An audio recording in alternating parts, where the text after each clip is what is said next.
मजीद तफसीलात जानते हैं जमीर हुसैन जमीर से। जी जमीर, बताइएगा क्या तफसीलात इस हवाले से?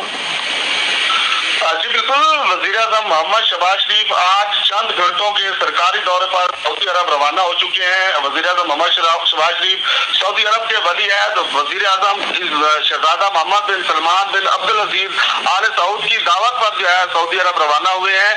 वजीर आज़म मोहम्मद शहबाज शरीफ अरब के वली अहद वजीर आज़म शहजादा मोहम्मद बिन सुल्तान बिन अब्दुल अजीज की से मुलाकात भी करेंगे और दोनों रहनुमाओं के दरमियान जो है मुलाकात में खित्ते की जारी कशीदगी और इलाकाई सिक्योरिटी की सूरत हाल और दोनों ममालिक के माबैन बाहमी तल्लुकात पर जो है तबादला भी किया जाएगा। इस दौरे से पाकिस्तान का सफारती मैदान में मस्बत किरदार जो है वो वाज़ेह हो रहा है और पाकिस्तान ये किरदार अदा करता रहेगा। ये आज की जो है वो खुसूसी तौर पर जो है वज़ीर आज़म जो है वो सऊदी अरब रवाना हुए हैं। वहाँ वो मसरूफियात से जो वहाँ मसरूफियात होगी उस हवाले से शेड्यूल जारी कर दिया गया है और बाकायदा तौर पर वो मुलाकातें करेंगे और मुलाकातों में जो है सिक्योरिटी की सूरत हाल और दोनों ममालिक के माबैन जो है तल्लुकात पर तबादला ख्याल करेंगे। जी जमीर, बहुत शुक्रिया आपका।